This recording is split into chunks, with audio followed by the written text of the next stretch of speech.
I once listened to a podcast that said suspense is created when you know how a story ends, but you don't know how it gets there. So Jacques and I decided to put the end of this story first. Here goes. Hey, my name is Jacques. I'm turning 12 July 1st, and I can't wait. I'm forced to go on this, and I'm in 7th grade. What do you mean you're forced to go on this? I don't really want to, but my dad made me. You don't want to go on a bike ride around town? Not to video you. All right, Jacques, bring us home, tell us what you learned, and tell us about, whether or not you had a good time. I didn't really learn anything because I was only videoing, but... I don't think that's true. I think you learned a lot. What's something you learned? Come on, show college students that you learned something from this. I don't know. Oh no. Come on. No, I don't know. You're killing me. I actually don't know. You're killing me. No, I don't know. Oh my gosh. What are the characteristics of R1 residential zoning? So this is a story about Jacques and I exploring municipal zoning and land use patterns in the city of Plattsburgh. At the end of the story, will Jacques be able to tell us what residential 1 zoning looks like? That's the cliffhanger. So one of the most common ways that land is protected or regulated is through municipal land use policies, often through zoning. So zoning is the process by which a municipality, your city government, will take a look at the map of your community and draw boundaries around areas of similar land uses, maybe residential land uses, commercial land uses, industrial land uses, and designate that only certain types of development can occur in those areas. And so municipal zoning is the way that we create the patterns of land use across the landscape of our communities. So this afternoon, my son Jacques and I are going to take a bike ride around Plattsburgh, and we're going to try to visit as many of the different municipal zoning areas of the city as we can. Plattsburgh has 11 different land use zones, and I think we're going to be able to hit 10 of them. I think it'll probably take us about 90 minutes or so to ride around town and visit at least one location in each of the different land use zones, and we'll get some images and some video of each place and see if we can discern what kinds of development are allowed in each of the different zones. So here is the city of Plattsburgh's zoning map. As you can see, there are several different zones. Here they're labeled and color-coded, and they create a pattern of land use across the landscape, and they designate the different neighborhoods that we see in the city of Plattsburgh. So here are the main zoning categories we see in the city of Plattsburgh. Residential 1, sometimes called single-family residential. Residential 2, sometimes called multifamily residential. Central business in the downtown central business district. Business 2, sometimes called highway commercial. We've got industrial zones for manufacturing and 2 different recreational zones. Zoning is really important for creating the environment where we live, work, and play in the city every day. Zoning can influence everything from biodiversity and wildlife habitat to walkability and bikeability. Zoning can be responsible for environmental justice issues when incompatible land uses, such as industrial and residential, are placed next to each other.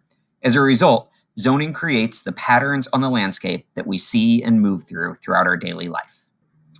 Jacques and I decided to take a bike ride around the city to visit as many different zones as we could. Along the way, we're going to stop and we're going to explore the characteristics of each zone, as well as potential conflicts that might come in different zones when incompatible land uses are placed next to each other.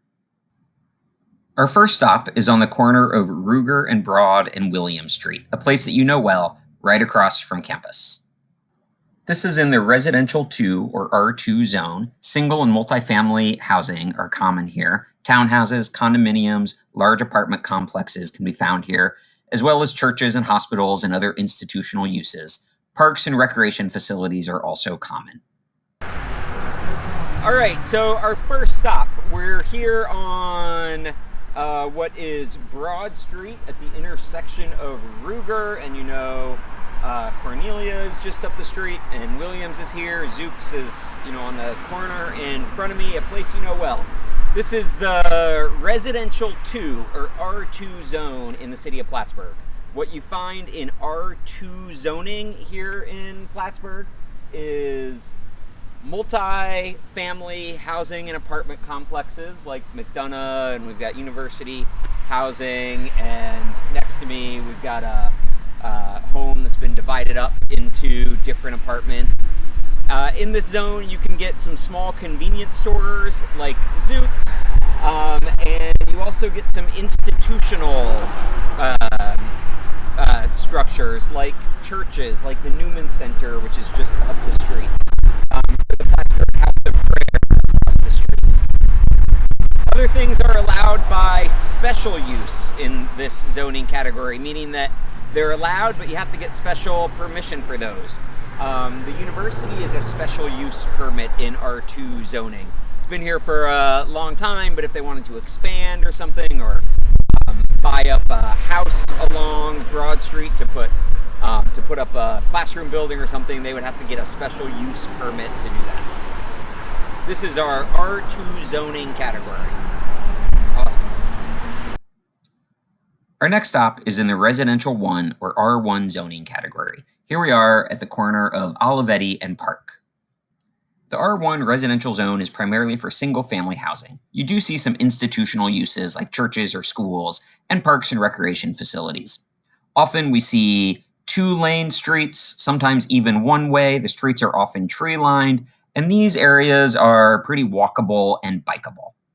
So here we are on the corner of Olivetti and Park, just a couple of blocks off of campus.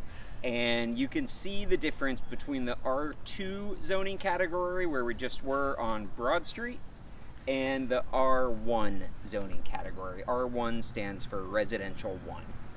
Here you have single family homes. They often have pretty good size yards. In this zoning category, the city wouldn't allow you to divide your home up into multiple family housing or multiple apartments. It has to remain as housing for one family only. As you can see, there's no commercial structures allowed in the R1 category, and we don't see the same institutional land uses like churches or schools or the university or hospital or anything like that. This is strictly for residential, and it's strictly for single family residential, and each home needs to have its own yard. Every now and then you may find some duplexes, some 2-family residential in the R1 category, but not often. The street is much quieter as well. We've got more trees. Next, we go to the intersection of Cornelia Street and Broad Street in the B2 or Highway Commercial Zone. The B2 zoning category is for big box stores, chain restaurants, grocery stores, drugstores, hardware stores. You sometimes get some clinics and some medical offices as well, or banks and other business services. This is a automobile-heavy zone, 4 lanes often with lots of traffic and stoplights. Not very walkable or bikeable. So we are now at the corner of Broad Street and Cornelia Street, this crazy intersection where you then go up Route 3, off down to Walmart and Market 32. And this is the Business 2 zoning category, abbreviated as B2. And as you can see, it's very much business oriented. You've got Stewart's, and you've got Kinney Drugs, you got Walgreens, you've got Burger King. So the B2 zoning category allows for restaurants, it allows for lots of different types of commercial activity. As you can see, fewer trees, lots of impervious area, pavement, traffic lights up and down the streets, lots of traffic. It's noisy and busy. Sometimes the B2 zone is called highway business because you'll see it along wider 2 and 4 lane roads like we've got here with a higher speed limit. Businesses have their entries to their driveways right off the main road. So it's a busy business area. So this is a good location to first talk about potential land use conflicts relative to zoning. So as we know, we're standing in the B2 business zone, but if we look just to the southeast, you can see we've got some residential homes and a church there. So this is a point where 2 very different land uses come and adjoin each other, and as a result you can imagine the kind of conflicts that might occur. You've got lots of noise and lots of traffic and businesses that run at all hours right here where I'm standing in the business zone, and then you've got residential areas where people like their peace and quiet, and we might have children out playing and balls rolling in the street and things like that. So you can see that the zones don't always fit together with good compatibility. So as we think about how zoning creates the landscape of the city where we live, we want to think about zones that are adjacent to each other and whether or not they have compatible uses. We're getting some really interesting camera work at the moment from Jacques, some really nice special effects there. I've highlighted the conflict zone in yellow here, where you see the highway commercial and the residential 1 zones coming together. Differences in traffic patterns, differences in lighting and noise and land uses can create some major conflicts. Next, we visit a site where residential 1 and residential 2 zones come together, along with an institutional land use in the UVM Champlain Valley Hospital. At this site, where the institutional land use of the hospital, the residential 1 and the residential 2 zones all come together, we may have some conflict. Differences in traffic patterns and lighting patterns and noise patterns can create disagreements among landowners and users. Okay, so now we're on Beekman Street, right across the street from Champlain Valley Hospital, University of Vermont Healthcare Center. On Beekman, you can maybe see Hawkins Hall down the road in the distance. On my right-hand side, we have R1 zoning. Single-family homes, big yards. Each yard is probably about a half an acre in size. Lots of trees, so you can imagine all the different accessories or characteristics that go along with the R1 zoning category. Garages, single-family homes, maybe 2 stories, and yards and trees, and etc. And on my left-hand side, we've got the residential 2 zoning category, which allows for institutional land uses like a hospital or conflicting land uses because of the noise that comes along with institutional land uses, maybe the difference in lighting at nighttime. You've got parking lots with big spotlights, and you've got ambulances going in and out of the hospital, and our quiet residential 1 zone here right across the street. It's important to consider zoning when you are thinking about buying a home or buying a property or where you want to live. You want to make sure that the intended use you have for that property is allowed and where you're not going to come into conflict with the land uses around you. It's not always possible to tell what kind of zone you might be located in just by observing the structures on the street. So we're on the corner of North Catherine and Bailey, and it's quiz time. Jacques is going to slowly pan the camera all the way around, and you're going to take a guess on what zoning category we're in. Here behind me is an apartment complex in yellow. And go ahead and turn slowly, Jacques, so you don't make anyone seasick. Well, it wouldn't be seasick. Alright, so what do you see and what zoning category do you think we are in? Jacques has a special note about the site that we're standing at that he wants to tell you all. This place is super scary because look at that, that's scary. And it's also haunted by the two dogs that died by eating nightshade. What do you mean they died by eating nightshade? Like berries that were over there. There were nightshade plants used in the landscaping of this apartment complex? Yeah. And what happened? Two dogs just ate them and died. Ate the berries from the nightshade? And died. And now they haunt the building. This just happened a couple years ago. It is kind of spooky and weird. They Yeah, pulled out all the nightshades. Yeah, and nightshades are like eggplant, tomatoes, and potatoes. Yeah, so some of them we use as food. But some will kill you. Yeah. The next site that Jacques and I visited is the city of Plattsburgh's Harborside site right down on Lake Champlain. The Harborside site is really important to the future of Plattsburgh. It's also controversial. It's where the city's wastewater treatment plant is located, which can be smelly and noisy.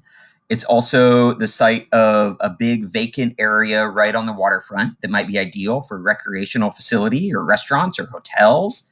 And there's also a park located at Harborside, as well as a city marina and a local restaurant. Lots of different land uses at one location. We're in a very interesting spot because there are several different land uses right here. So this is a point where several zoning categories come together, and they're not always compatible. So I'm standing down on what the city of Plattsburgh calls Harborside, or its Harborside site. In the back, you can see the wastewater treatment plant. That's in the industrial zoning category because it's a pretty industrial use. It's a little bit noisy, it's a little bit smelly, it's got some big trucks moving in and out. It's really smelly. It's really smelly. And lots of you have been to the wastewater treatment plant in this class and other classes in the Center for Earth and Environmental Science. So you can see and understand what the industrial zoning category might be for. We'll see a couple of other industrial sites on this tour as well. But if we turn just a little bit, we also see that we are at the Plattsburgh City Marina. You can see the sign there, and you can see a bunch of the boats that are out of water. And if you know this site, you know that just on the other side of these boats is the Naked Turtle, which is a restaurant and a bar. So that belongs in one of the commercial zoning categories. And the marina belongs in one of the commercial zoning categories as well. And so we've got the industrial and the commercial coming together.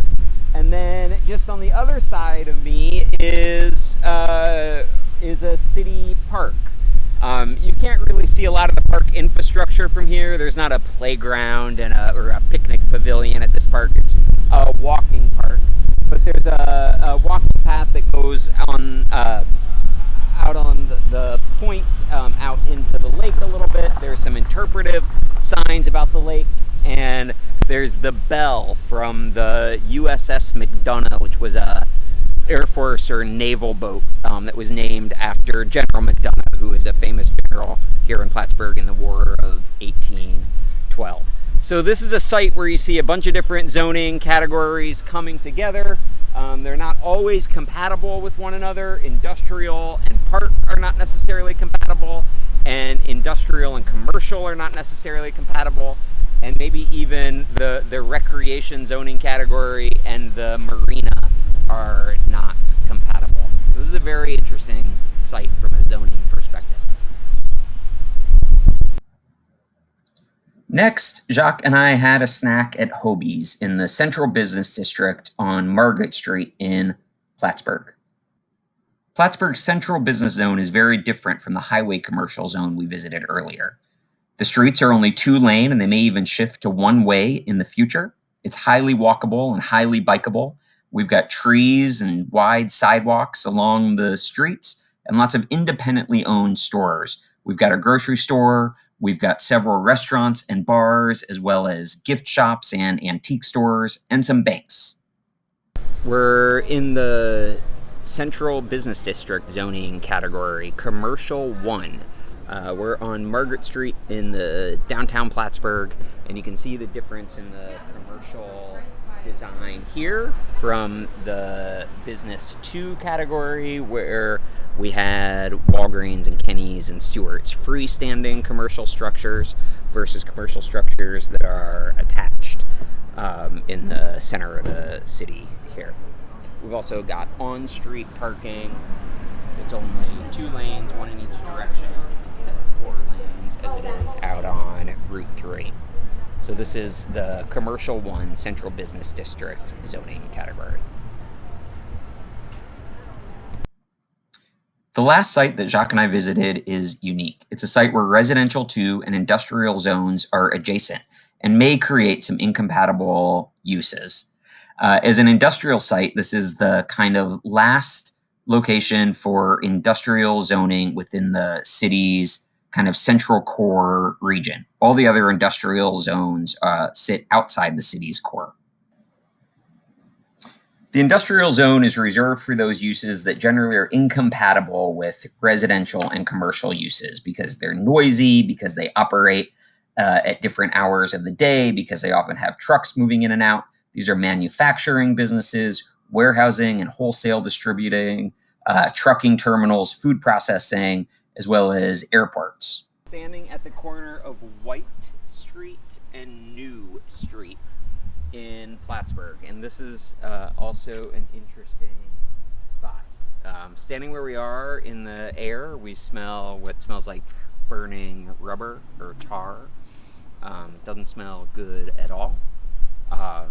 But here behind me looks like I'm standing in what would be maybe a residential 1 or 2 district.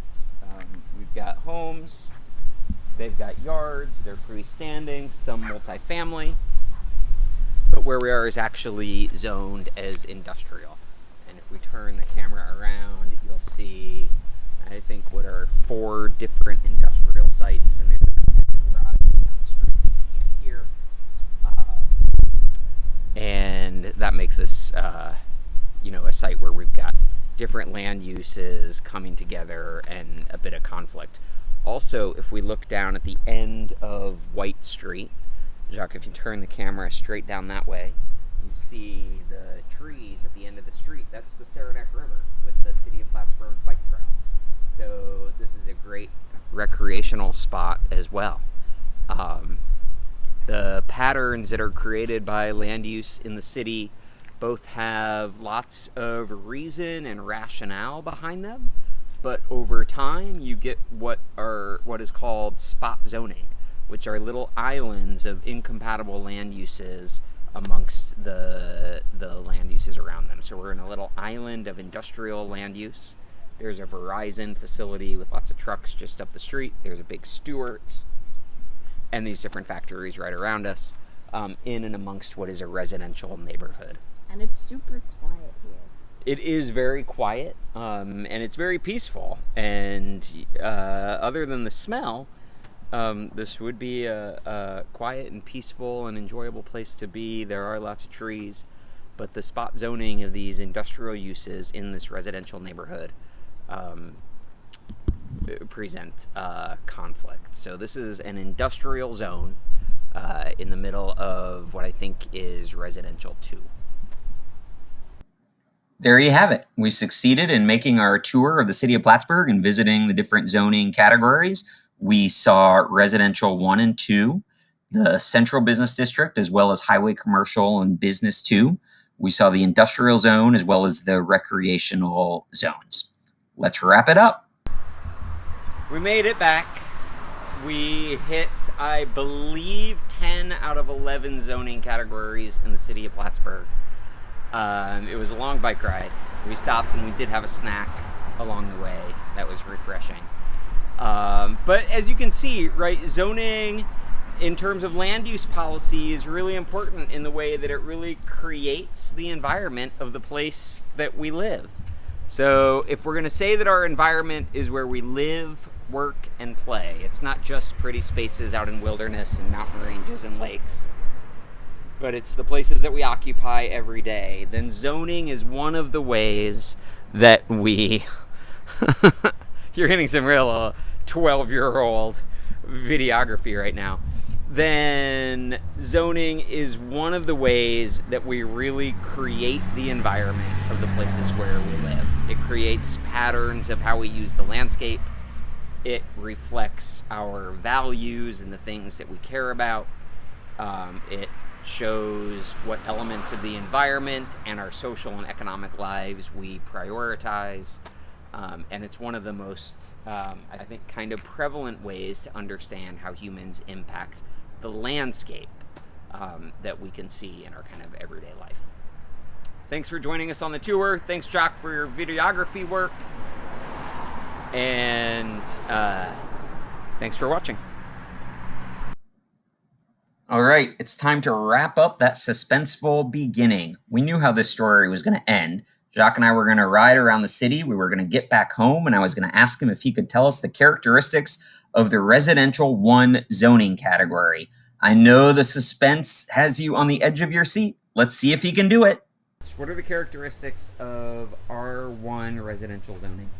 It's quiet and it's like one family housing. Excellent. Okay, goodbye. I'm not sure if that's what I had in mind or not, but I think we need to take another bike ride.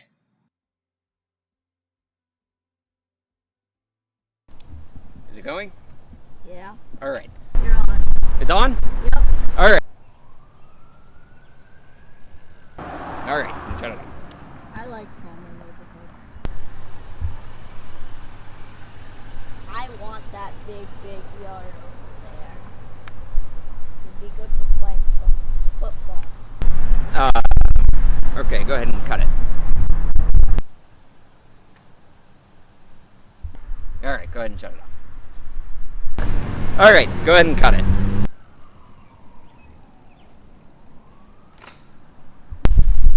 All right, is it filming? Yep. Okay.